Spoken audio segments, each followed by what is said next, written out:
Hello, everybody. Welcome to another edition of the Sales Development Podcast. I'm David Delaney, your host, and I'm joined today by Udi Ledergor, the CMO of Gong. How are you doing today, sir? I'm great, David. Great to see you again.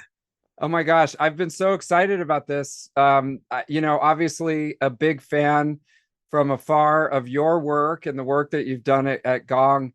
Udi, tell us about your background. How did you get into marketing and your journey to leading the marketing efforts at Gong? One of my first grown-up jobs was product manager. And product manager, I did that role for 5 years. It was super interesting. And I see that role as kind of sitting on the fence between the customers and the engineering team, trying to explain to customers what the heck it is that the engineering team concocted for them and why it's valuable and why they should care. And at the same time, turning around and telling engineering what they should develop next, what customers like about the product, what they hate about it, and what they want to see next. And over the course of 5 years of doing that, I found that I'm much more drawn to the part of communicating what we have and how it provides value to customers. And I was getting less excited about telling engineers where to put the button on the screen. Not to belittle what product management does, but it felt like that a little bit sometimes. So that's when I decided that after 5 years in product management, I would like to take on marketing as a full-time role. And I started incorporating a lot of marketing activities into my product management role. And at the company that I was at the time, I went to the CEO and I said, look, I think we need a full-time marketing function to do this, and that. And I've got just the guy for you. What do you say that in the next 6 months or so, I'll transition out of the product management role. I'll hire someone else to fill my shoes, and then I'll take on marketing. And fortunately for me, he agreed. And that's how I got my first marketing role. I just created it at a company that didn't have it. I felt it needed it. And I took on the role, made the case, and got it. And from there, I moved on, built several other marketing teams. So 5 in total, including the one at Gong. Before taking on the role at Gong, I needed a semi-sabbatical or fake retirement, call it what you like. And I did a couple of years of consulting just to take some of the burden of the accountability of growing a startup off my back for a short while I was having my second and third child and needed a bit of a break from the startup world. But then my CEO at Gong, Amit, called me a little over 6 years ago, told me that the 12 beta customers they had rolled the product to, 11 of them had become paying customers within 3 months. So he would like to start marketing the heck out of this and asked if I would come help. And at that point, I felt ready to come back into the game. And I did. And the rest is kind of history. Oh my gosh. Okay. So only 12 customers. So I guess the writing is on the wall, but they found product market fit, would you say? Or were you still trying to figure that out when you joined?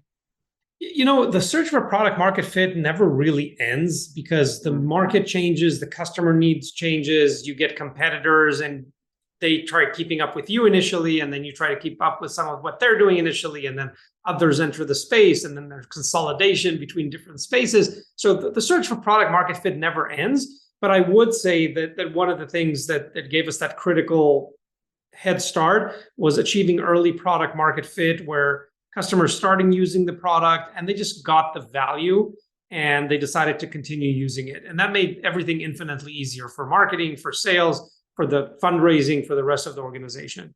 Okay.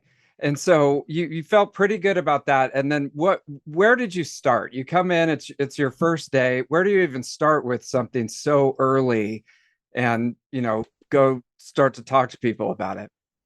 Yeah. So I think it's a similar story across most companies at that stage. I definitely sort of replayed some of the playbook that I'd used in previous companies. I came in and we were right after our seed round, if you can believe that. So very early days, shoestring budget. And it was clear that the first priority for marketing needs to be building a brand in a way that would quickly create demand. Because without the demand, we're not going to make it to the next funding round. You're not going to have that market traction that investors are looking for. So that was definitely the first focus. Everything else, like having a pretty website and deciding what our colors are going to be and finding the right bulldog for the mascot, all that could wait. We just needed to get some leads in and get meetings for the salesperson who was my CEO, Amit. He actually sold to the first 100 customers. And I was acting as both marketer, SDR, and everything in between to make sure that he had people to speak to. So that was kind of the initial goal. And then breaking that down, again, which is typical for companies that stage, if you look at the marketplace at any given moment, you can think of the target addressable market as pockets that you can color in red, yellow, and green. The red are the ones that are never going to buy from you for some reason or another. Either they're just terrible laggards, or they don't like your product or colors, or they'll never want to do business with you. Just put them aside. Don't worry about them. Then there's the green folks, which are ready to buy now. And in the early days, those are the innovators and early adopters that like shiny new objects and have sort of a visionary look on their business and industry and are willing to try new things. So those are the low-hanging fruits that you want to get to first. But you kind of quickly run out of them. And then the rest of the market is, you can imagine them colored in yellow. Those are the folks that will maybe buy from you sometime. And the trick is to start focusing on nurturing those yellow folks early on. And this is primarily the job of marketing and SDR, and later on some sales as well. And the goal there is to stay top of mind for them so that if 6, 12, 18 months later, they are now searching for a solution in your category, you're the first name that comes to mind for them. And to do that, we had to build a content marketing machine, which was a big area of focus for us in the early days and still is. And we added to that an event plan and awards plan and corporate communication plan and all that. But that's kind of the main stepping stones. Happy to dive into any of them that are interesting.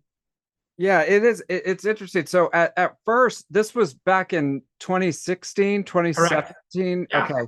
Yeah, because I remember seeing Amit at a Sales Hacker offshoot event that Sales Hacker put on at Dreamforce, and he was the main salesperson, probably talking to people that you had introduced him to. Yes. Okay. That sounds about right. That's right. Okay, and then you were doing everything yourself and thinking short term and long term at the same time, it seems. Yes, the trick is always to balance, isn't it, always in life, the short term and the long term. So, while the milkshake and fries seem like a good idea right now, probably not a great idea if you think about the long term, but it's okay sometimes to take shortcuts and just have that guilty pleasure. But you have to think about your marketing that way as well. So balancing short term, which to me, short term in creating demand in an early stage startup is aggressive outbounding to quickly go have conversations with prospects, understand what's broken about your pitch or product, what don't they get, what don't you get, why aren't they seeing the value, and quickly iterating both in product and in sales pitch until you have something that starts clicking and sticking. And at the same time, starting to build the motion for the longer term inbound, which means creating brand awareness, creating content marketing that people flock to and subscribe to and want to follow and look forward to receiving every week. And that's not the type of email of, hey, more and more companies are doing something. Now here's how our product can help. That's not content marketing. That's just bad product marketing. Content marketing is delivering valuable content that actually makes the day of your prospects better by solving a problem that they have. And you can solve that problem with a template or a cheat sheet or a checklist or a variety of other stats and analysis that give them actionable insights that they can go and do something better that day. And you should not be pitching your product when you do that. And as we did that with our Gong Labs series, where we've been showcasing for the last 6 years what's actually working in sales based on real data, not Udi's opinion, not Amit's opinion, just based on our data that we now have tens of millions of sales calls and emails that are analyzed regularly and then formed into the story.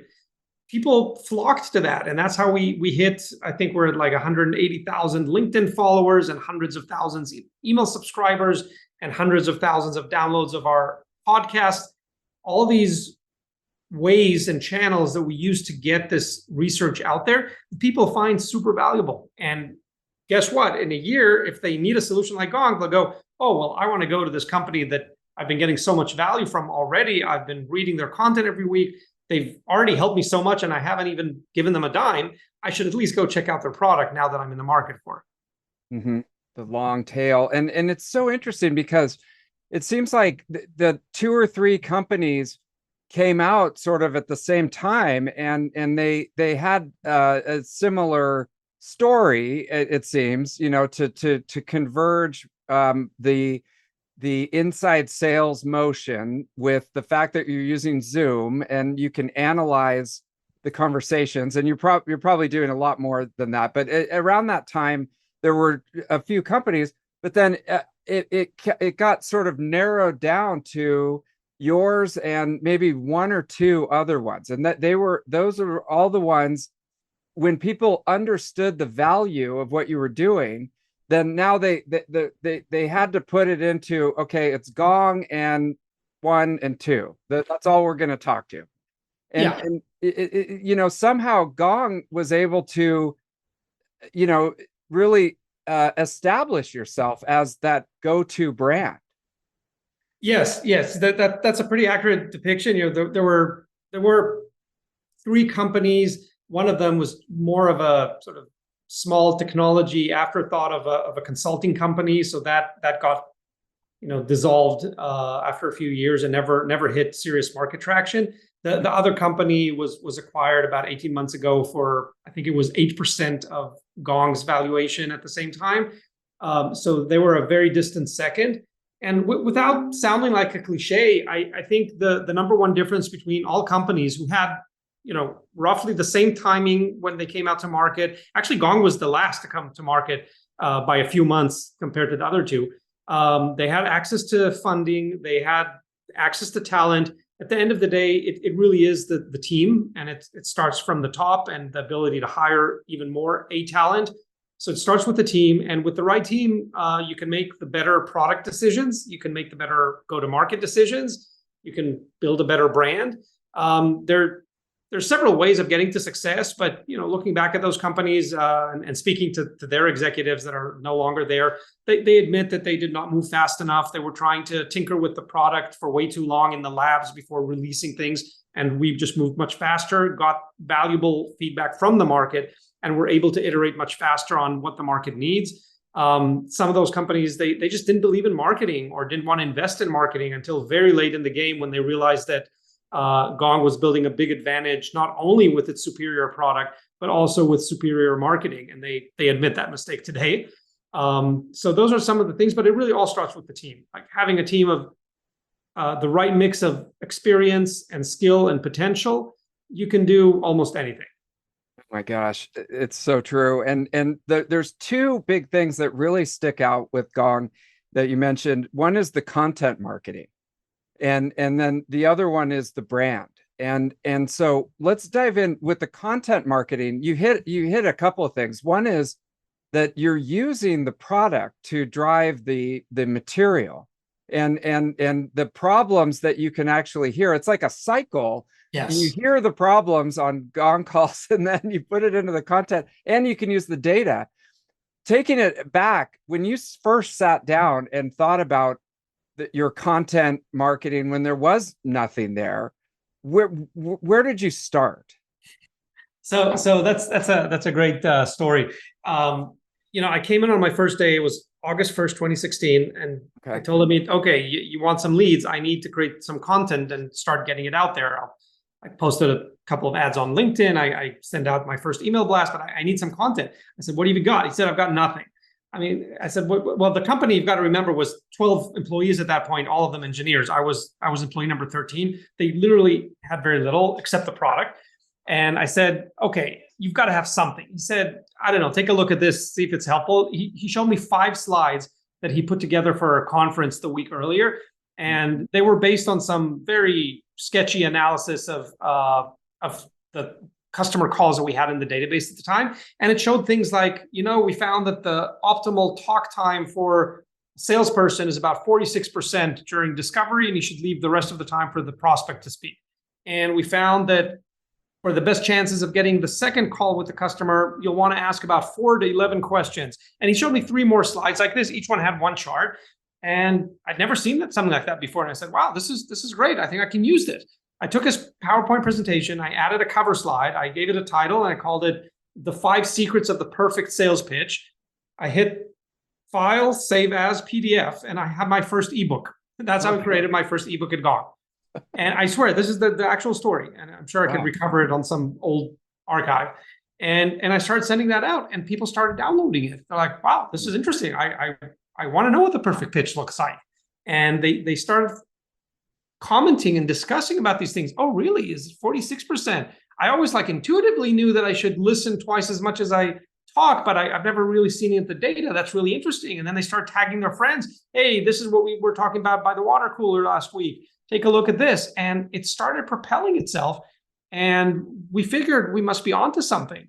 And it was shortly after that I hired my first hire into the marketing team. That was Chris Orlob, a name I'm sure many of the listeners know. Mm-hmm. And he was on my team for 3 years, and then 3 more years on the sales team.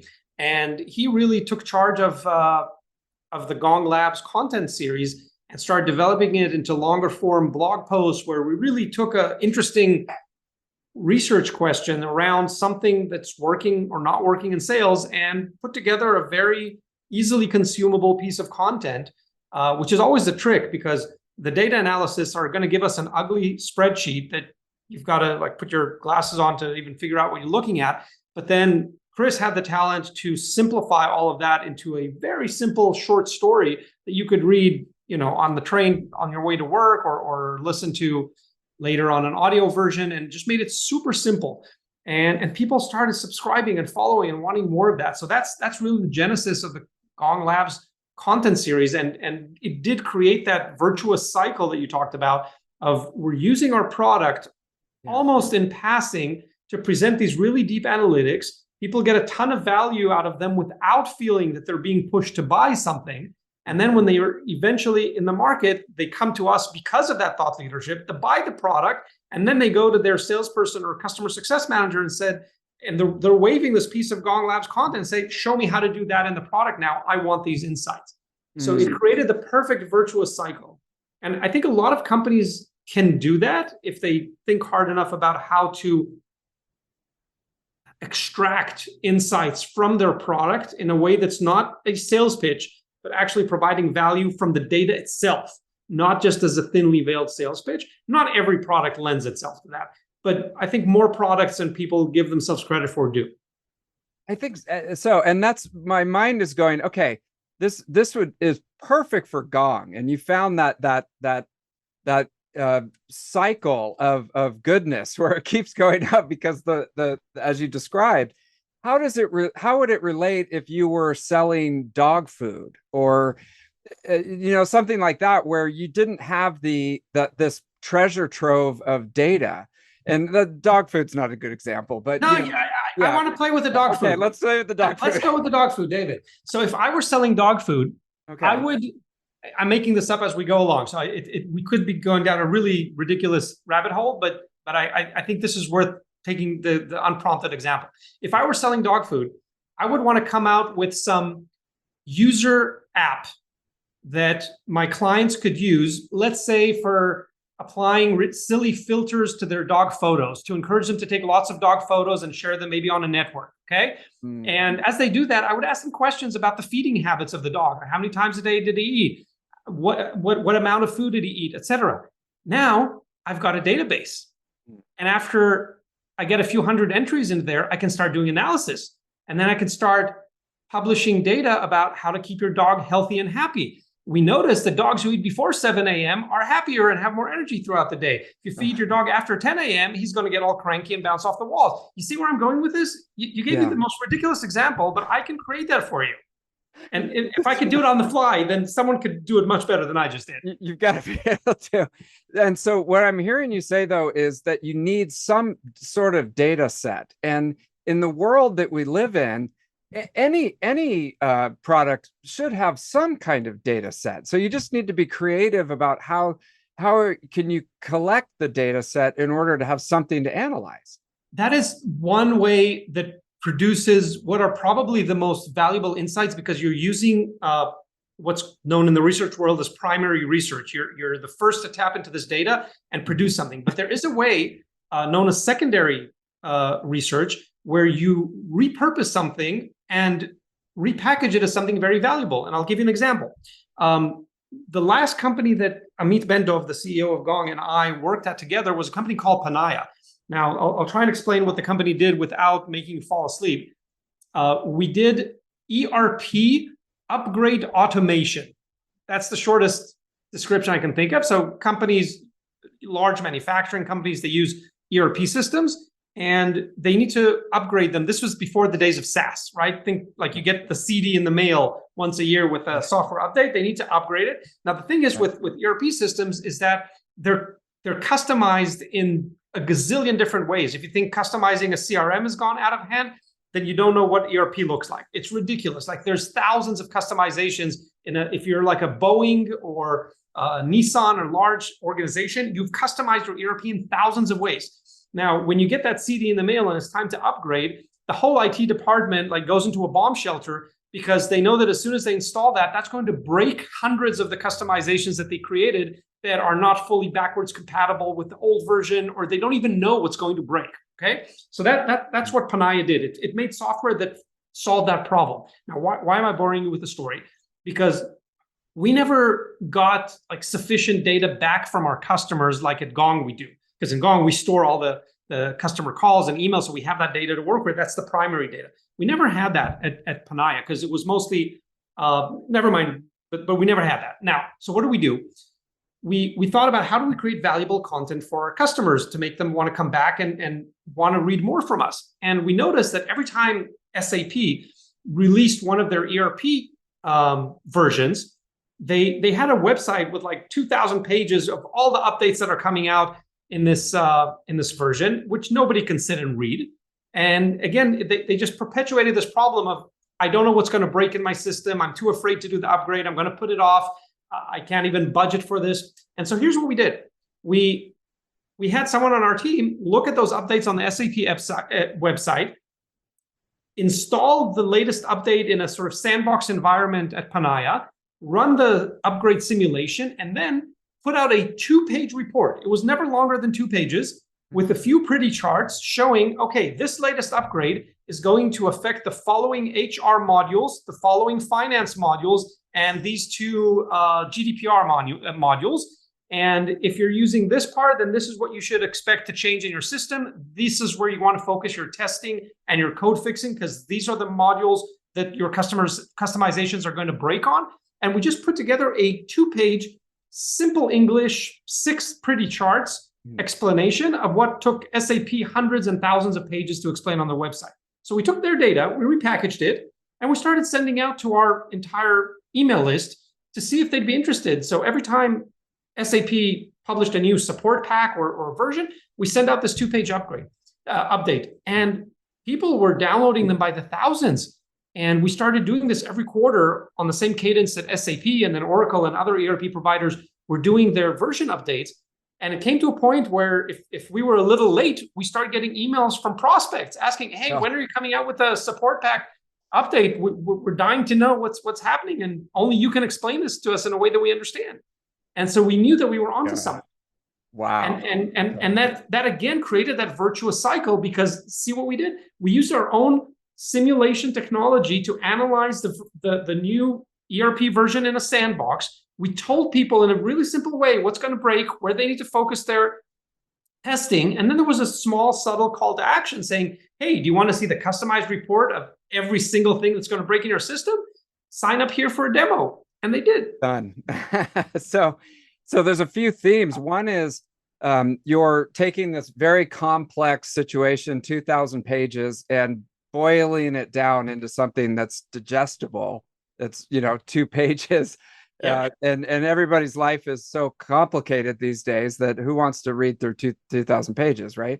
And then the other one was that you put yourself into the customer's seat, and into their shoes, or whatever the analogy is. So you really sat down and said, these are very busy people. They've got a lot going on. It just becomes too much. How can we simplify this in order to foster that conversation? That's always it. If you start always from the side of the customer, what is keeping them up at night? What would make their day a little bit better today? How can you save them some time or make them some money or make them look smarter or do anything that they would agree has value? And then you work back to what you as a vendor are trying to say or sell. That's how you end up usually with valuable content. The worst pieces of content are created in the opposite approach, where we just release this new gizmo and we want the whole world to know about it, and it's a solution looking for a problem. And you start talking about it from a company-centric point of view, and customers don't understand why they should care and why are you wasting their time with this. Exactly. It's so funny. Just as a side note, I realized I've been running Tenbound for 5 years, and I've never done any customer research. And that's probably, it's just me coming up with ideas and things that I think people will think are cool. And, 90% of them flop because I'm the only one who cares about them. I mean, the stuff is hard, right? It's really hard. Yeah. Yeah. But you got to talk to your customers and get into their shoes, especially this is a sales development podcast. And so for SDRs and sales reps who have never been an ERP manager, it's tough to try to figure out what would help them, what would help them to 100%. Yeah. So it's their leader's job first to train them on their customer, because if you call an executive twice your age as an SDR and they've got a bullshit meter of a mile away and they can sniff you out and they understand that you have no idea what you're talking about, they will slam the phone on you. So a good SDR educates themselves. They know about their customer's day, what problems they're having, how they can truly help. And you've got to be excited about your solution, or if you're at the stage where you're just offering content, then put that one liner in the email of, hey, David, you probably know that SAP just came out with their support pack number 16. I've decided to send you this 2-page cheat sheet that tells you exactly what's going to break in your system. I hope it'll be valuable. Let me know what you think. And if you understand how that's going to help them, then bingo, you've just earned a conversation. I think, the sales development folks who work for you are in a much better position, because I think that the leadership is the key in helping to forge that.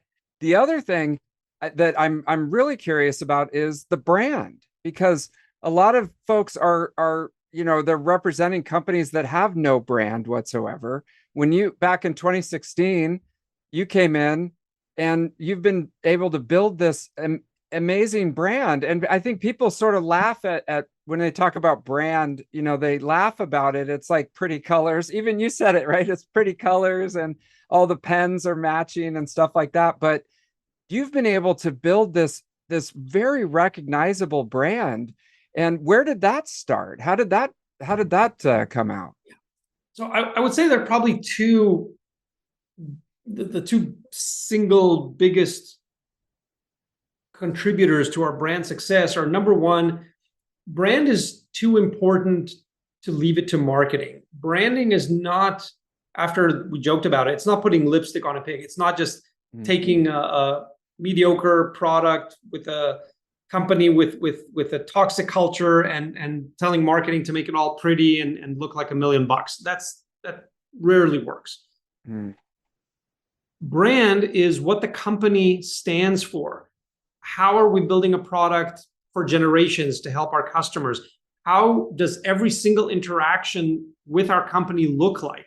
I'll give you an example from Gong. Our number one operating principle, and we codified 8 operating principles very early on in our days, and we hired people and trained people and interacted with people and recognized people based on how they exemplify these operating principles. Our number one operating principle is create raving fans.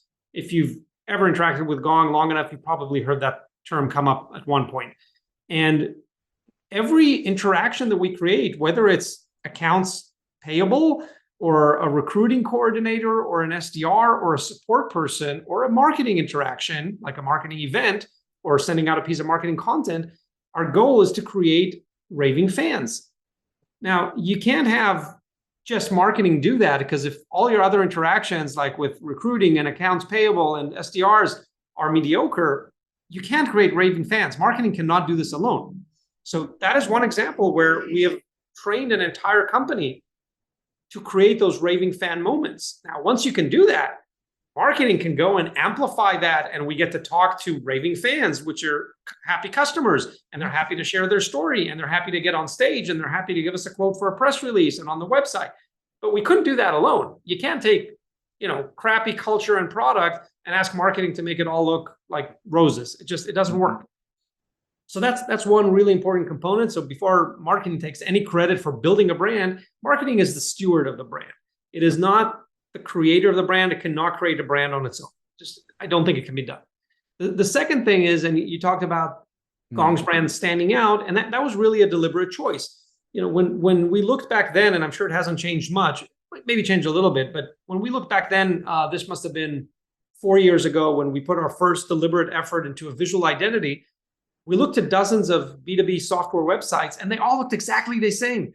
They used blues and whites and grays because they're so unoffensive and blend in, and nobody can say that they're offended by it. They had a big Mac screen at the top with a screenshot nobody understood except the founders. And then they really followed the same pattern. And we said, okay, we need to break this, because if we will try to look like a better version of this, we're going to look like exactly the same. We will get lost in a sea of logos. And I remember even on the logo, the CEO's brief was, when you're sponsoring a conference and there's a wall with 100 logos, I want the eye to be drawn to the Gong logo. Create a logo like that for me. And that's where that jaggedy starburst shape was born, because no other logo looks like that. Most logos are either rectangle or oval or round. Or square. Those are the common shapes of 99% of the logos. And we created this weird starburst cartoon-like shape, and your eye is drawn to it. And the next stage was choosing bold colors. And so we went step by step, like, how can we cut through the clutter and choose very bold colors and logos and typefaces and imagery and photography. And that's how we ended up with fuchsia pink and purple and a crazy bulldog as a mascot, and the tongue-in-cheek tone of voice throughout our content.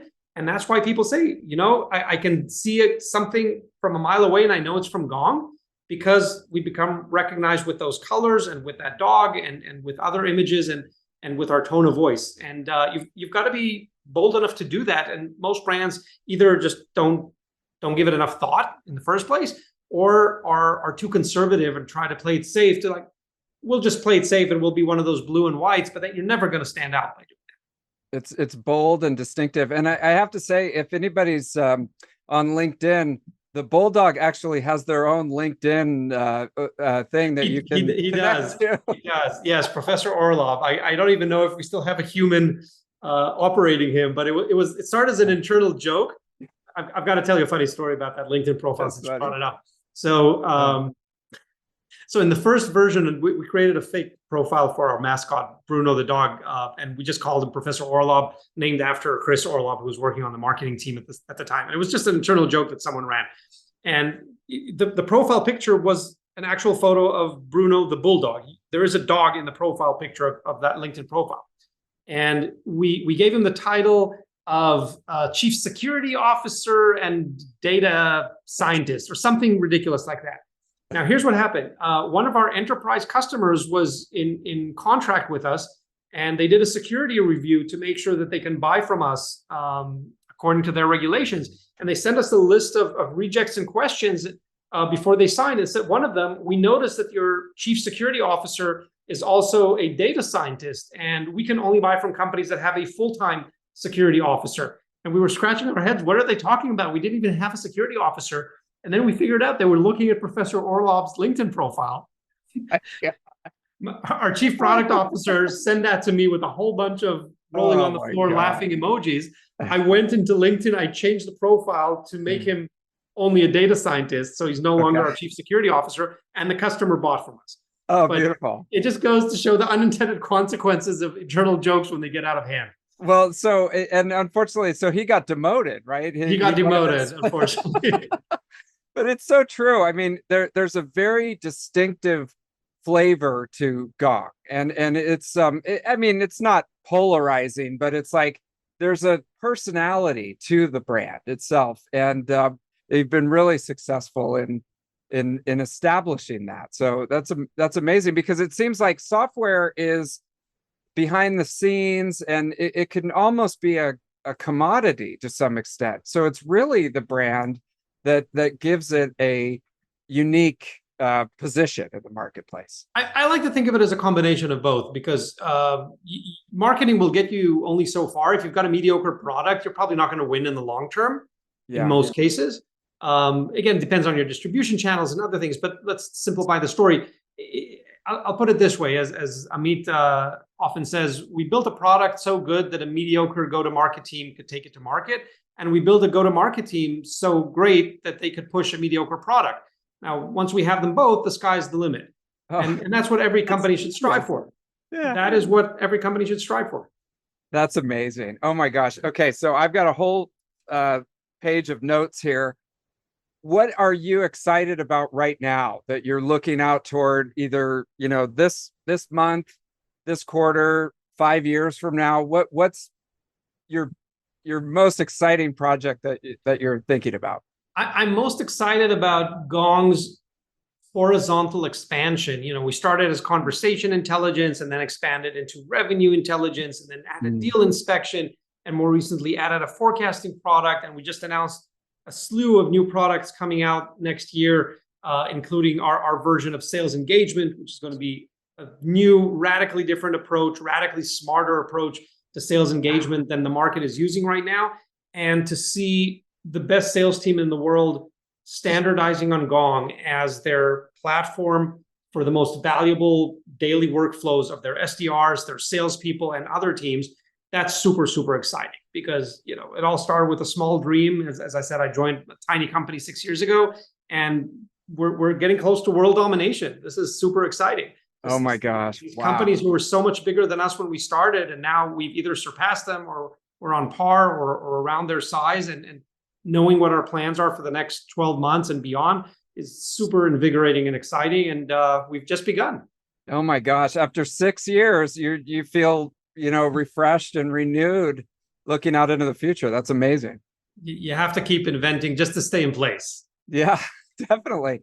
Well, I'm so excited to learn more about that, Udi. And, I do see that consolidation happening, and there's so many different point solutions that people are trying to create, sort of this Frankenstein tech stack, that I think more and more you're going to see exactly what you're talking about. They want, one reliable platform to help them, with their success. And so that's really interesting to see you going in that direction.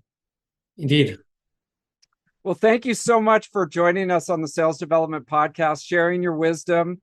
And if folks would like to connect with you, or Professor Orlov, or anyone in your network, what's the best way to get in touch with you? LinkedIn is the best place. There's only one Udi Ledergor on LinkedIn. I promise you, I checked. If you find another one, please report them. They're a fake profile. So okay. I'm more than happy to connect on LinkedIn, Udi Ledergor. And if you do have a sales team and want to get them to the next level, especially now in an economy like this, where you need to get the most out of every resource that you have, go to gong.io and ask for your demo. I completely agree. And I just appreciate you coming on. One last quick story is we were working with a salesperson who was struggling, and their Gong readout, this is probably one of the most basic things, said that they were talking 80% of the time on the call. And that was a very easy thing to start to address, right? It's very typical. I know that's Gong, 101. That's like one of the easiest one, but all you have to do is start to look at the data, and you can make a huge difference. So 100%. David, thanks so much for having me. And thank you for everyone who listened this far. Thank you.